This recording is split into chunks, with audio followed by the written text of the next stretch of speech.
Praise lord, హల్లెలూయా. దేవుని పరిశుద్ధ నామానికి స్తోత్రం కలుగును గాక.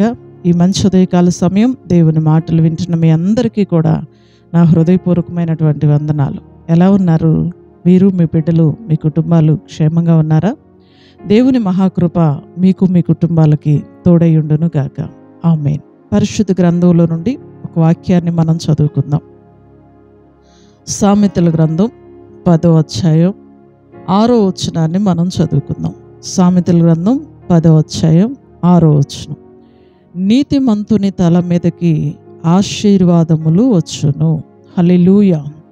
పరిశుద్ధ గ్రంథం తెలియజేస్తూ ఉంది, నీతిమంతుని తల మీదకి ఆశీర్వాదములు వచ్చును. ఆశీర్వదించబడాలి, దీవించబడాలి, నా తల మీదకి ఆశీర్వాదం రావాలి అని ప్రతి ఒక్కరూ కోరుకుంటారండి. ఆశీర్వదించబడాలి అనే ఆశ లేని వారు ఎవరైనా ఉన్నారా అంటే ఒక్కరు కూడా ఉండరండి. అందరి కోరిక ఏంటంటే నేను ఆశీర్వదించబడాలి. అందరి కోరిక ఏంటంటే నేను దీవించబడాలి.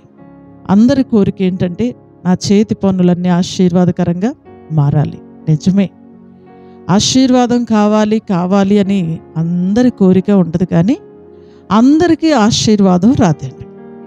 ఒక వ్యక్తి ఆశీర్వదించబడాలి అన్నా, ఒక వ్యక్తి దీవించబడాలి అన్నా, ఒక వ్యక్తి కష్టార్జితం ఆశీర్వదించబడాలి అన్నా, ఆ వ్యక్తి తల మీదకి ఆశీర్వాదాలు రావాలి అన్నా ఆ వ్యక్తి ఎలా ఉండాలయ్యా అంటే సామెతల గ్రంథంలో మనం చదువుకున్నాం, నీతిమంతుని తల మీదకి ఆశీర్వాదాలు వచ్చును. హల్లెలూయా. అందరికీ ఆశీర్వాదం రాదు సుమా.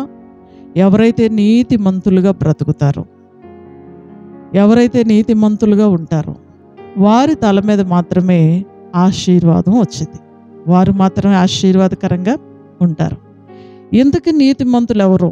ఒక్క విషయాన్ని మనం చదువుకొని ప్రార్థన చేసుకుందాం. చూడండి, ఇంతకీ నీతిమంతులు ఎవరు? అమ్మ, నీతిమంతులుగా ఉండాలంటే మేము ఏం చేయాలి? నీతిమంతులుగా ఉండాలి అంటే మేము ఎలా బ్రతకాలి?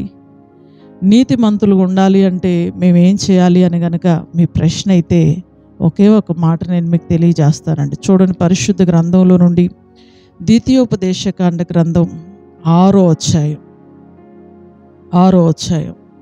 25వ వచనాన్ని మనం చదువుకుందాం. మన దేవుడైన యెహోవా మనకు ఆజ్ఞాపించినట్లు ఆయన సన్నిధిని ఈ సమస్తమైన ఆజ్ఞలను అనుసరించి మనము నడుచుకొనున్నప్పుడు మనకు నీతి కలుగును. హల్లెలూయా. నీతి ఎలా దొరికింది? నీతిమంతుని తల మీద కదా ఆశీర్వాదాలు వస్తాయి. మరి మనం ఎలా నీతిమంతులుగా ఉండగలము అని గనక మన ప్రశ్న అయితే దానికి జవాబు కూడా బైబిలే చెప్తుందండి. నీతి ఎలా కలిగిద్ది అంటే మన దేవుడైన యెహోవా ఎలాగైతే మనకు ఆజ్ఞాపించాడో ఆ సమస్తమైన ఆజ్ఞలను అనుసరించి నడుచుకొనినప్పుడు మనకు నీతి కలిగిద్ది. హల్లెలూయా. బైబిల్ గ్రంథం మనకు చాలా ఆజ్ఞలను ఇచ్చిందండి. నిర్గమాకాండ గ్రంథంలో 10 ఆజ్ఞలను మోషే ద్వారా దేవుడు మనకి తెలియజేశాడు. అబద్ధం ఆడకూడదు, దొంగతనం చేయకూడదు, పొరుగు అనేది ఏది ఆశించకూడదు, అందరినీ ప్రేమించాలి, దేవుణ్ణి ప్రేమించాలి.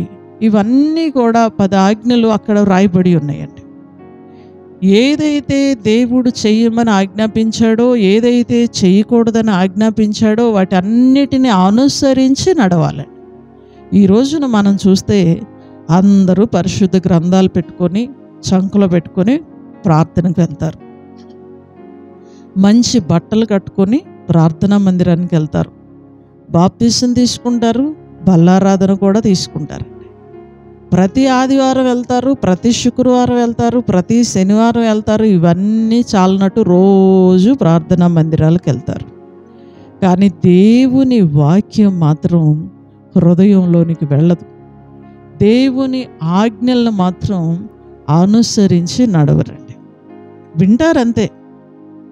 ఎంతమంది మైకుల్లో దేవుని మాటలు వినట్లేదు, యూట్యూబ్లో ఎంతమంది దేవుని మాటలు వినట్లేదు, టీవీలో ఎంతమంది దేవుని మాటలు వింటలేదు, చాలామంది ప్రజలు ఈ రోజున దేవుని మాటలు ఆసక్తితో వింటున్నారండి. కానీ బైబిల్ ఏమని చెప్తుందంటే, వినటం ప్రయోజనం కాదు, కానీ వాటిని అనుసరించి నడవాలి. ఏ వ్యక్తి అయితే దేవుని యొక్క ఆజ్ఞలను అనుసరించి నడుస్తాడో ఆ వ్యక్తికి మాత్రమే నీతి కలిగిద్దట. దేవుని ఆజ్ఞలను అనుసరించి నడవాలండి. సినిమాలు చూడకూడదు, మానేయాలి. బూతులు మాట్లాడకూడదు, మానేయాలి. బైబిల్ ఏదైతే మనకు ఆజ్ఞాపించిందో, మీ నోట బూతులైనను, పోకిరి మాటలైనను, సరస సంబంధమైన మాటలైనను రానియ్యక అని అపోస్తులైనటువంటి పౌలు గారు ఎఫెసీ సంఘానికి తెలియజేశారు.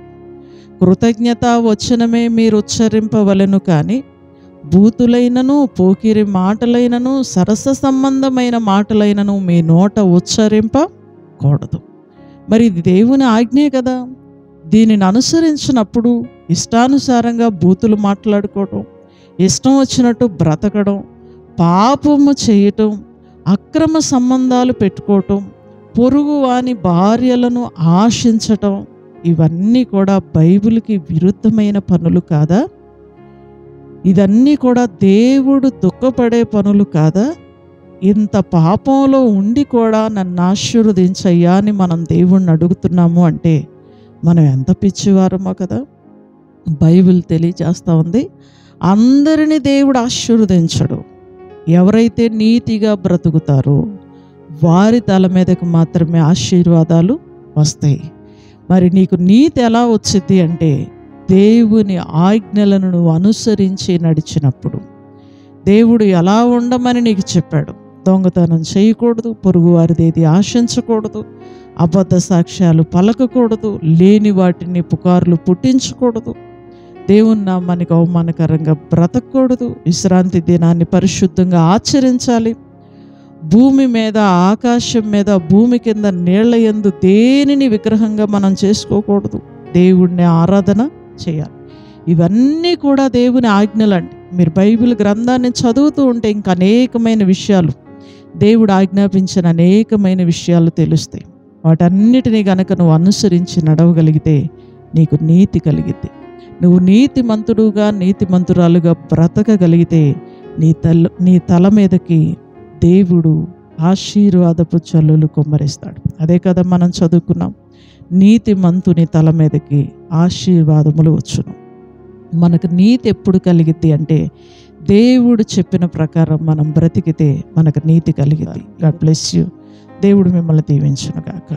ప్రార్థన చేసుకుందాం. సకల ఆశీర్వాదములకు కారణభూతుడైన మా తండ్రి, అమూల్యమైన నీ మాటలు మాకు తెలియజేసినందుకు వందనాలు. ఉదయకాల సమయం స్కూళ్ళకి, కాలేజీలకు వెళ్తున్న పిల్లల్ని మీ చేతుల్లో పెడుతూ ఉన్నాం. ఉద్యోగాలకి, డ్యూటీలకు వెళ్తున్న బిడ్డల్ని మీ చేతులకు అప్పగిస్తూ ఉన్నాం. కూలి పనులకు వెళ్తున్న బిడ్డల్ని మీ చేతులకు అప్పగిస్తూ ఉన్నామయ్యా. మంచి వ్యాపారాలు చేస్తున్న వాళ్ళని మీ చేతుల్లో పెడుతున్నాం. పాడి పంటలు, పశువులు కలిగిన పిల్లల్ని మీ చేతులకు అప్పగిస్తూ ఉన్నాం. అందరికీ నీ కృపా కాపుదల, క్షేమం, దీవెన మీరు దయచేయండి. అందరి కుటుంబాల మీద మీ ఆశీర్వాదపు జల్లులు మీరు కుమ్మరించండి. నీతిగా, యథార్థంగా, భక్తిగా బ్రతికే కృప నీ మాటలు వింటున్న ప్రతి బిడ్డకి, వారి కుటుంబాలకి మీరు దయచేయమని నజరేయుడును శక్తి కలిగిన యేసుక్రీస్తు వారి అతి శ్రేష్టమైన నామములో ఈ ప్రార్థన మనవులు అడిగి వేడుకొంచున్నాము తండ్రి. Amen. Hallelujah. God bless you. దేవుడు మిమ్మల్ని దీవించును గాక. అందరికీ వందనాలు. తిరిగి రేపు ఉదయకాల సమయం ఇదే సమయానికి మరలా మనం కలుసుకుందాం. దేవుని మహాకృప మీకు తోడై ఉండును గాక. ఆమేన్. Praise lord.